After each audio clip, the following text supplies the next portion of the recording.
my father used to ride, and when I was younger, it's like, hey, I want to go riding too. So I started riding with him, and then the local cycling bike shop was going to start a cycling team. So he said, hey, do you want to try racing? And I was like, sure.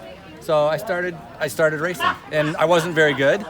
I struggled, but it was fun. It was outdoors. It was a great group of people. I hooked up with a large sporting club called the Wolverines, which were out of Detroit, and they had world champions, national champions, all in that club. So I was blessed to be able to learn from some of the best cyclists in the world, all out of the Detroit area. And so that's kind of how I got into it and kind of stuck with it. Can you talk a little bit more about your background in the sport, Frankie? So I was professional for 12 years, rode the Tour de France 9 times. I did 2 Olympics, first one in '88 in Seoul, Korea, on the track or on the velodrome. I was 8th in that one, and then 1996 in Atlanta, where I was 4th in the road race. And then I did all the other world championships and a bunch of other races. And so, it's my love, it's my passion. I still enjoy riding. I've been retired now for a while. I got retired in 2001, but I still go to Granfondos or rides.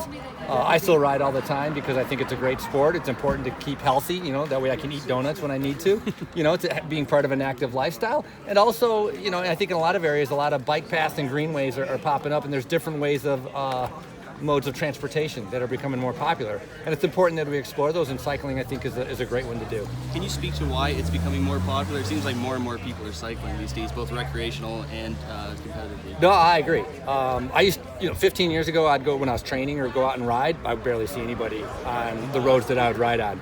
Now I see a lot of people riding, and I think they're discovered what a great way it is to go exploring. You can go to places that you wouldn't go on your car, and you can go at your own pace. You don't have to be racing. You can just go ride. Plus, it's a good, convenient way to be able to stay healthy. You stay active. You burn the calories that you need to, and just kind of you feel better when you're done riding. And I'm not a runner, and the runners will take offense to this. I've never seen a runner smile. Cyclists are always smiling, and so hop on a bike and you'll enjoy it. How did you become involved with this Granfondo? I've known him for a couple years.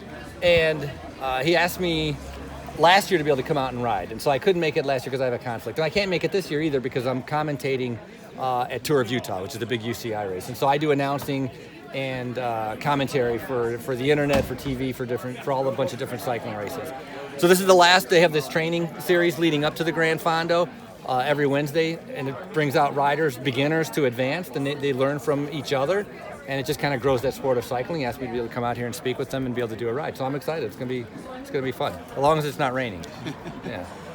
And is the sport still feeling any hangover from Lance Armstrong and the doping scandal?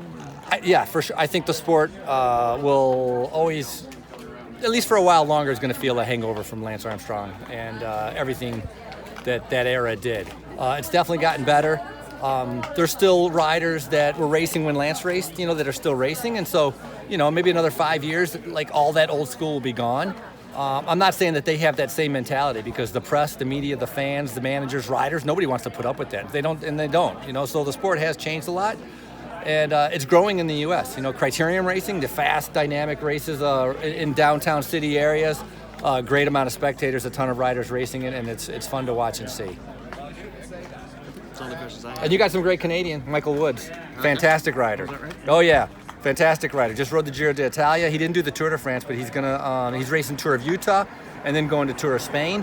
Top 10 at the Tour of Italy, which is like huge. If you want an up-and-coming rider that has potential to be, top 5, and if things go exceptionally well, to win like a big event, watch it. Michael Woods, phenomenal. Yeah, real talent.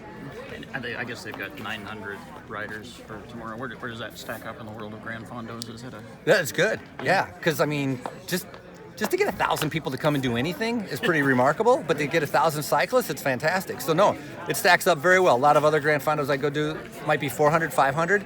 So this is well above it. And you know what? And with 900 people coming out, I think it shows the craving for a well put on, fun event that can be from beginners to the advanced, because as a Granfondo, it's not a race.